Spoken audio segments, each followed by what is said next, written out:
Luc chapitre 13. À ce moment-là, des gens viennent raconter ceci à Jésus. Pilate a fait tuer des Galiléens au moment où il offrait des sacrifices à Dieu. Jésus leur répond. Qu'est-ce que vous en pensez? Est-ce que ces Galiléens sont morts de cette façon parce qu'ils ont commis plus de péchés que tous les autres Galiléens?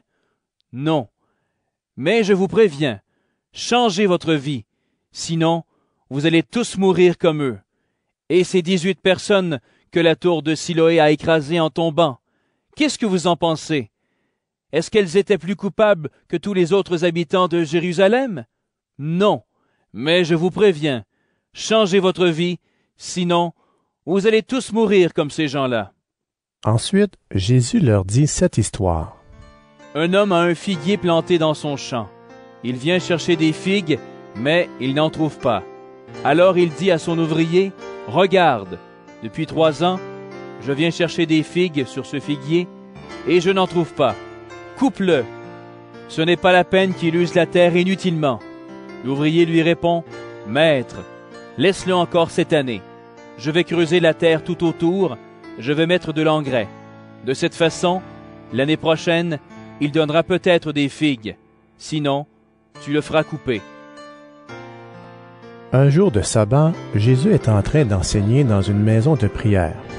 Là, il y a une femme, malade depuis 18 ans, à cause d'un esprit mauvais. Elle est toujours penchée en avant et elle ne peut vraiment pas se tenir droite. Quand Jésus la voit, il l'appelle et dit à la femme, « Ta maladie est finie. » Il pose les mains sur elle. Aussitôt, la femme se tient droite et elle dit, « Gloire à Dieu !» Mais le chef de la maison de prière est très en colère, parce que Jésus a guéri quelqu'un le jour du sabbat.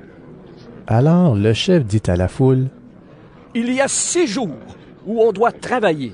Venez donc vous faire guérir ces jours-là, et non le jour du sabbat. » Mais le Seigneur répond, « Homme faux, le jour du sabbat, chacun de vous détache de la mangeoire son bœuf ou son âne pour le mener boire.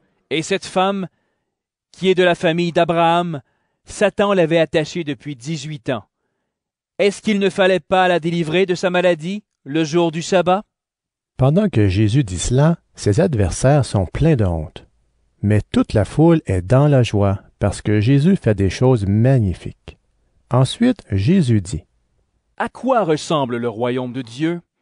À quoi est-ce que je vais le comparer? Il ressemble à ceci. Un homme a pris une graine de moutarde pour la semer dans son jardin. La graine a poussé, elle est devenue un arbre, et les oiseaux ont fait leur nid dans ses branches. » Jésus dit encore, « À quoi est-ce que je vais comparer le royaume de Dieu? Il ressemble à ceci. Une femme prend de la levure et la mélange à 25 kilos de farine, et toute la pâte lève. » Jésus va dans les villes et les villages et il enseigne. Il marche vers Jérusalem. Quelqu'un lui demande, « Seigneur, est-ce que Dieu va sauver seulement un petit nombre de gens? » Jésus répond à tous, « Faites des efforts pour entrer par la porte étroite. Oui, je vous le dis, beaucoup de gens essaieront d'entrer et ils ne pourront pas. Le moment viendra où le maître de maison se lèvera et il fermera la porte. Vous serez dehors. Vous vous mettez à frapper à la porte en disant, « Maître, ouvre-nous. » Mais il vous répondra, « Je ne sais pas qui vous êtes. » Alors vous lui direz, « Nous avons mangé et bu avec toi. Tu as enseigné dans les rues de nos villes. » Mais il vous dira encore, « Je ne sais pas qui vous êtes.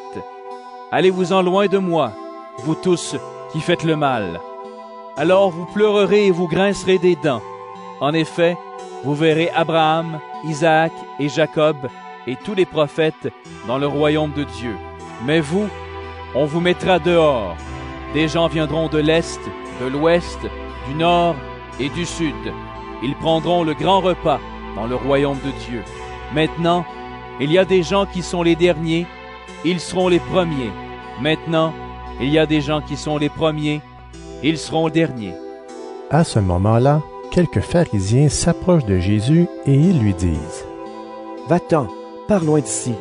Hérode Antipas veut te faire mourir. » Jésus leur répond, « allez dire de ma part à cet homme trompeur comme un renard, aujourd'hui et demain je chasse des esprits mauvais, je guéris des gens et, le troisième jour, je finirai ce que je fais.